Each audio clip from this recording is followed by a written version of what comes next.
हाँ, इस तीसरे दृश्यांश में बच्चों मैं आया फिर से आपके सामने।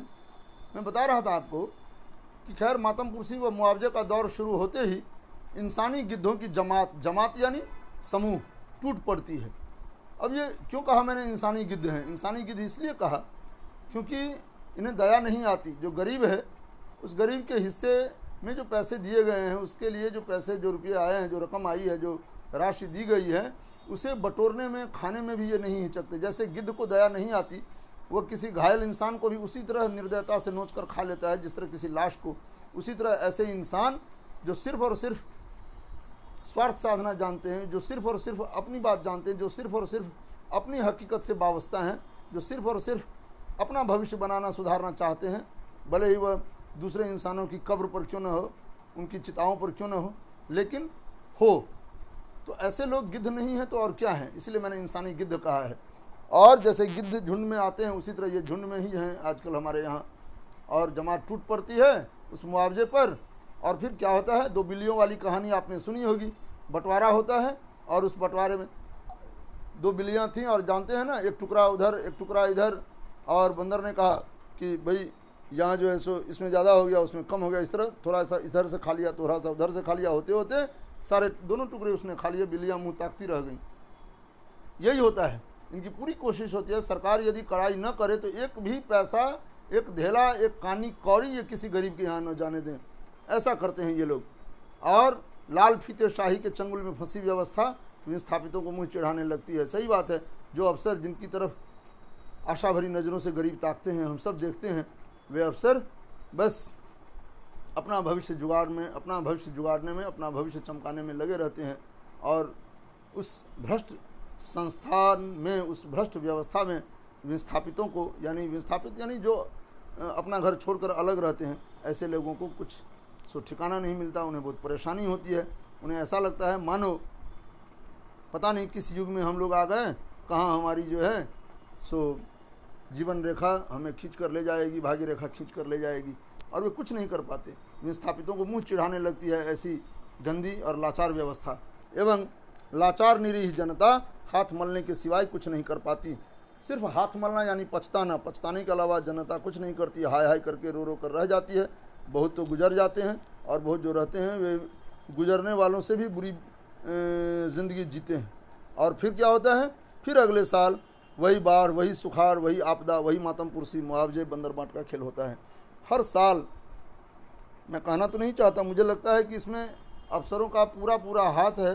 वे जानबूझकर व्यवस्था में सो ढिलाई बरतते हैं ताकि यदि व्यवस्था सुधर जाएगी, बांध बंध जाएंगे, है ना, सारी व्यवस्था हो जाएगी, तो फिर तो अगले साल ये जो अरबों खरबों रुपये आते हैं और इन रुपयों की जो बंदर बांट होती है, सो तो बंदर बांट नहीं हो पाएगी। ये कितना जो है सो ज़बरदस्त स्रोत बना रखा है इन लोगों ने अपनी आमदनी का कि किसी भी प्रकार से नोचो खसोटो, है ना। सैलरी या वेतन के अलावा जो पैसे आते हैं, ये पैसे इसी तरह से आते हैं मुझे लगता है। इसलिए कोई ठोस व्यवस्था ये लोग नहीं करते ताकि यह बाढ़, यह सुखाड़, यह आपदा हर साल आती रहे और इन्हें नोचने खसोटने के मौके मिलते रहें, सुनहरे अवसर मिलते रहें।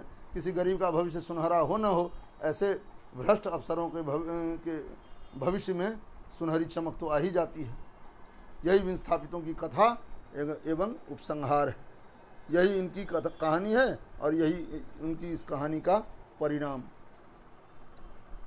अब देखिए, कहानी यह है कि एक माटी वाली है, वह विस्थापित हो गई है। उसका पति बहुत बीमार है। वह माटी वाली सो घर घर मिट्टी बांटने का काम करती है, लाल मिट्टी देती है, घर घर मिट्टी बांटने का काम करती है।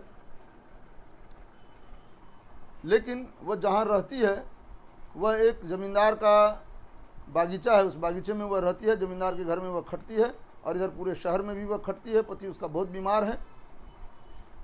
जो कनस्तर होता है, आपने देखा होगा, जिसमें सरसों का तेल 20 लीटर आता है, वह कनस्तर, उसका मुंह काटकर उससे सामान ढोने का काम लिया जाता है। वह कनस्तर, उसी कनस्तर में वह मिट्टी भर भर कर, लाल मिट्टी और छलछली मिट्टी होती है, उसमें थोड़ा पानी भी मिला हुआ होता है। तो ऐसी लाल मिट्टी वह घर घर पहुंचाती है।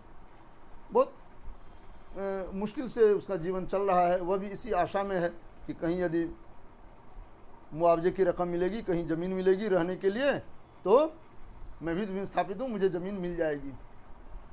एक दिन क्या होता है कि वह सबसे रोटियां मांग मांग कर, कोई उसे दया भाव से रोटी दे देता है, कोई महिला रोटी देती है, कोई कुछ, तो वह खाती है और कुछ छिपा कर भी ले जाती है अपने पति को खिलाने के लिए। लिहाजा एक दिन उसे 2-3 रोटियां मिलती हैं, वह थोड़ी एक रोटी खा लेती है, 2 रोटियां छिपा कर ले जाती है, कुछ पैसे भी मिलते हैं।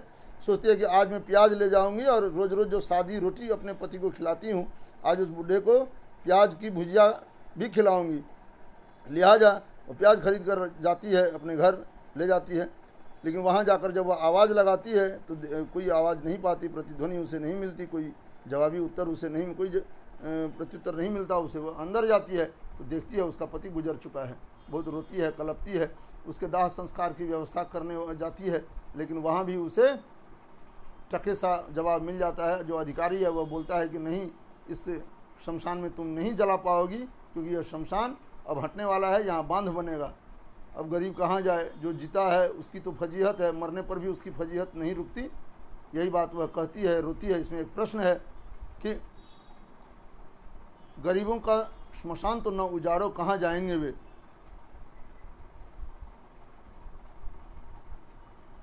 गरीब आदमी का श्मशान नहीं उजाड़ना चाहिए, अभिप्राय प्रकट करें, जो मैंने दिया है यहाँ पर, यही चीज़ है।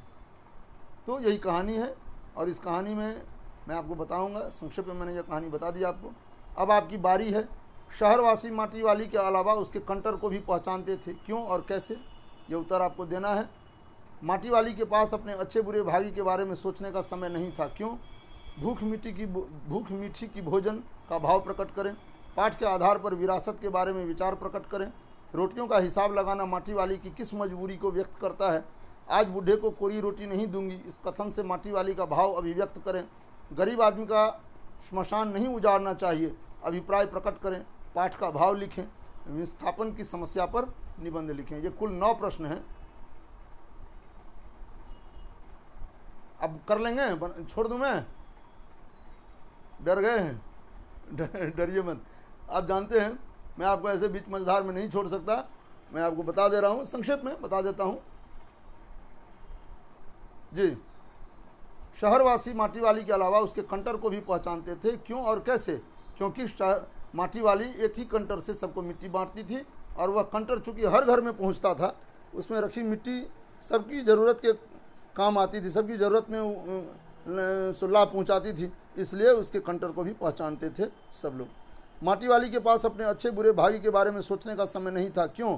माटी वाली को जीवन भर खटने से ही फुर्सत नहीं मिलती थी, वह अपनी रोजी रोटी चलाने के लिए मरी जाती थी।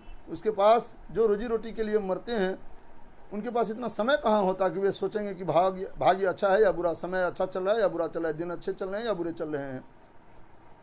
भूख मीठी की भोजन का भाव प्रकट करें। ये बहुत ही अच्छा है। Hunger is the best sauce, यानी भूख जो है वो सबसे मीठी, सबसे बढ़िया चटनी है। चटनी क्यों खाते हैं? ताकि लार बने और हमारी भूख जगे। यदि भूख होगी तो सूखी रोटी भी मेवे की तरह और मिष्टान की तरह लगेगी, और भूखी न हो, अपच हो, गरिष्ठ भोजन कर लिया हो तो रबड़ी भी फालतू लगेगी। तो भूख लगनी चाहिए, भोजन कैसा भी हो वह तो बहुत ही स्वादिष्ट होता है। भूख असल में स्वादिष्ट होती है, भूख ही भोजन का महत्व बढ़ा देती है। पाठ के आधार पर विरासत के बारे में विचार प्रकट करें। विरासत क्या है? विरासत यानी हमारे पुरखे जो हमें सौंप कर जाते हैं, चाहे वह संस्कृति हो, चाहे वह सभ्यता हो, चाहे कोई घरेलू सामान हो, या कोई उनका आदर्श वचन हो, उनका सिद्धांत हो, विचारधारा हो, धारणा हो, जो भी हो। पूर्वज के द्वारा सौंपी गई जिम्मेदारी ही विरासत है। रोटियों का हिसाब लगाना माटी वाली की किस मजबूरी को व्यक्त करता है। माटी वाली बहुत गरीब थी, भूख से उसका इतना पाला पड़ता था, भूख तो समदर्शी है, सबको लगती है, उसका इतना पाला पड़ता था कि वो बेचैन हो जाया करती थी। लिहाजा रोटियों का हिसाब किताब रखना उसके अत्यंत गरीब होने और भूखमरी के कगार पर पहुंच जाने, बल्कि दाने दाने को तरस जाने की कहानी व्यक्त करती है। यह व्यवस्था, उसकी यह भावना, रोटियों का हिसाब लगाना उसके दाने दाने को तरसने को मोहताज होने की कहानी कहता है। उसकी अत्यधिक गरीबी और एकदम मरने के कगार पर पहुंच जाने की बात कहता है। आज मैं बूढ़े को कोई रोटी नहीं दूंगी, इस कथन से माटी वाली का भाव अभिव्यक्त करें। रोज रोज सादी रोटी और केवल रोटी खा खा कर उसके पति का हाल बेहाल हो गया था, अरुचि सी हो गई थी। आज वह थोड़े पैसे भी कमा कर ले जा रही है, ताकि बूढ़े को यानी अपने पति को वह प्याज की भाजी बना कर देगी और उसका स्वाद बदल जाएगा। इस खुशी में उसका चेहरा दमक रहा है। माटी वाली बहुत खुश है कि आज मुझे कुछ उसे अधिक खिलाने का मौका मिलेगा। वो बहुत प्रसन्न है भीतर से, खासकर अपने पति की उस अव्यक्त प्रसन्नता का अनुभव करके। गरीब आदमी का श्मशान नहीं उजाड़ना चाहिए, अभिप्राय प्रकट करें। अब गरीब आदमी को जलाने की जो व्यवस्था होती है और जहाँ उसकी व्यवस्था की जाती है वह श्मशान भूमि है। अब वहाँ यदि जलाने की व्यवस्था नहीं होगी तो कहाँ जाएगा आदमी? जीवित आदमी तो जीवन भर भूख से और तरह तरह की बीमारियों से और तरह तरह की समस्याओं से लड़ता रहता है, परेशान हो जाता है। मरने के बाद बोलते हैं आत्मा को शांति मिलती है, लेकिन उसकी लाश को यदि जलाने की जगह न मिले तो वह कहाँ जाएगा? माटी वाली भी बहुत ही परेशान हो जाती है। अंत में वो अधिकारी से बोलती है कि मेरे हिस्से की ज़मीन ही मुझे दिला दीजिए ताकि मैं ज़मींदार के चंगुल से हट जाऊँ। तो वह अधिकारी बोलता है कि मैं कहाँ से दिलाऊँ? तुम्हारे नाम क्या है? कोई अपनी ज़मीन है? तो नहीं, मैं तो विस्थापित हूँ। तो फिर असली ज़मीन कहाँ है? पहले अपनी ज़मीन की जो पर्ची है वह दिखाओ। बोलती है पर्ची कहाँ है मेरे पास? तो फिर मैं क्या करूँ? मैं तो सिर्फ माटा खान से, यानी जहाँ से मिट्टी काटती है वहाँ से मिट्टी लाती हूँ, और मैं क्या कर सकती हूँ?